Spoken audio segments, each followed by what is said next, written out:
If you're throwing away your used tea bags, you are literally tossing free nitrogen fertilizer into the trash every single day. A few months ago, I started saving mine, and in this video, I'm going to show you exactly how I turned old tea bags into what I call nitrogen gold in just 3 days, and how you can do the same thing in your own backyard.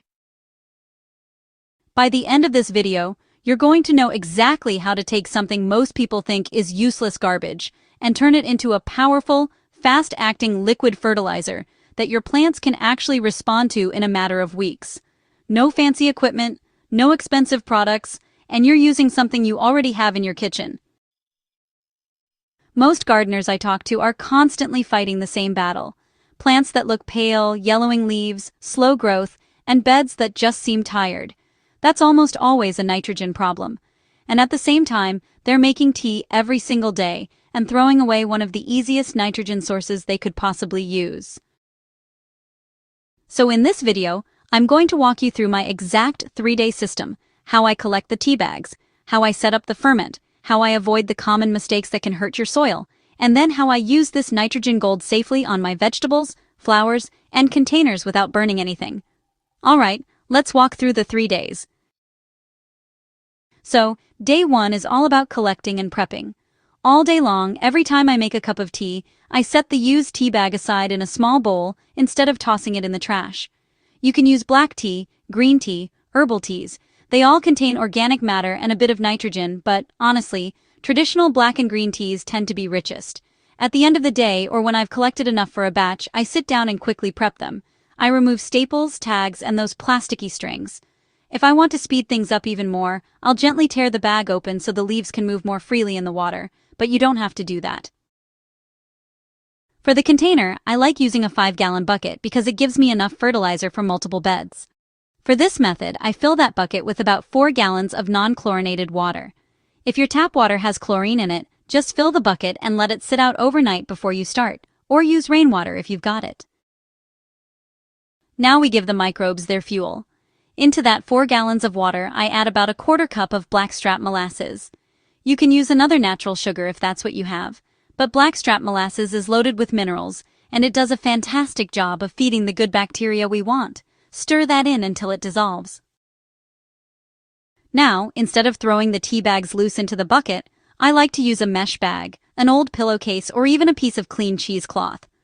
I put all my prepared tea bags inside, tie it off, and then drop that bundle into the bucket. It's exactly like making a giant tea bag for your garden. You want that bundle fully submerged. If it wants to float, you can use a clean rock or a small plate to weigh it down.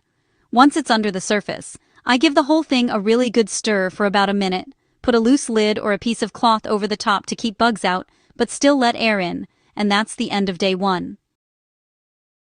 Day 2 is all about keeping the microbes happy. By the 2nd day, you'll probably notice the water starting to darken and maybe even a few bubbles on the surface. That's a sign that fermentation is underway. It might start to develop a bit of a sour or earthy smell. As long as it doesn't smell like something truly rotten, you're in good shape. The big job on day 2 is aeration. Microbes need oxygen to do their best work. Without oxygen, the wrong kinds of bacteria can take over, and you can end up with a smelly anaerobic mess that's not ideal for your garden. So, morning and evening, I take a clean stick or a long-handled spoon and I stir that bucket vigorously for about a minute. I'm not just gently swirling it, I'm really whipping some air into that water, making sure the tea bag bundle is moving around and the water from the bottom is coming up to the top. You can think of it like shaking up a bottle of fertilizer. The more you mix, the more oxygen you're giving those microbes. If you want to get fancy, you could use an aquarium pump and an air stone, but you absolutely don't have to. Hand stirring twice a day works just fine. I always take a quick look to make sure my tea bag bundle is still fully submerged. If it's floated up, I push it back down, or adjust my weight if I'm using one.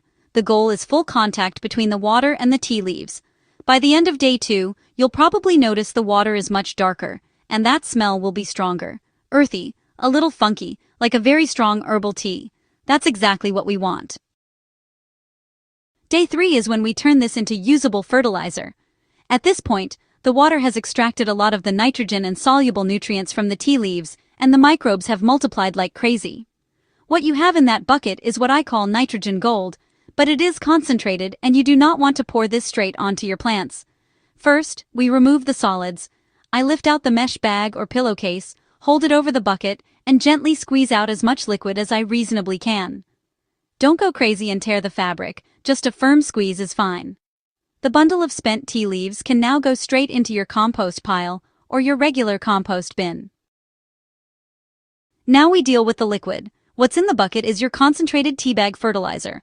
It's rich and alive, but it's too strong and can burn your plants, so we dilute. For seedlings, use 1 part tea to 50 parts water. For established plants, 1 part tea to 20 or 30 parts water. 1 cup of this into a watering can, top up with water, and stir well. Always test on a small area first and watch how your plants respond. If leaves look healthy and growth is good, use it more widely. Use this nitrogen gold in the garden smartly. The first is as a root drench. Pour it around heavy feeders like tomatoes, corn, leafy greens, and squash. It quickly boosts washed-out beds. As a liquid, it moves into the root zone fast. The second is as a foliar feed. Strain it well to avoid clogging your sprayer.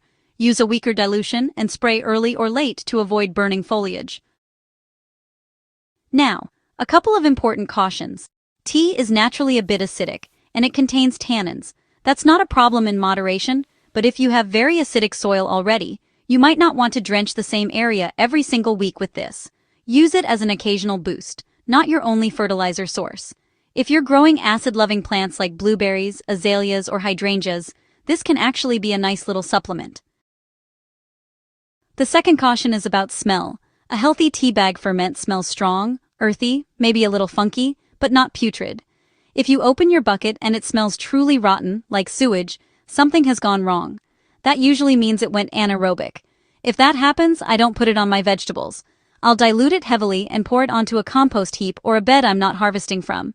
And then I clean out the bucket and start again, making sure I stir more often. And, one more tip. Don't store this for weeks and weeks. This is a living liquid.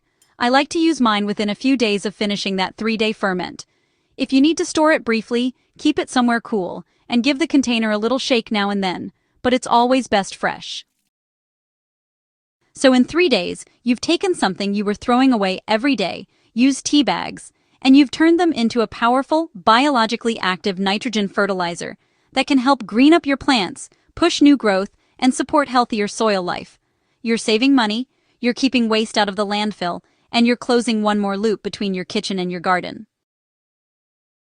If you like this kind of fast transformation, going from everyday waste to powerful fertilizer in just a few days, then please give us a like and be sure to subscribe to the channel for more great gardening tips. And if you tried this yourself, or any other kitchen waste to liquid gold methods, go ahead and drop us a comment on your results and experiences. Happy gardening and see you soon.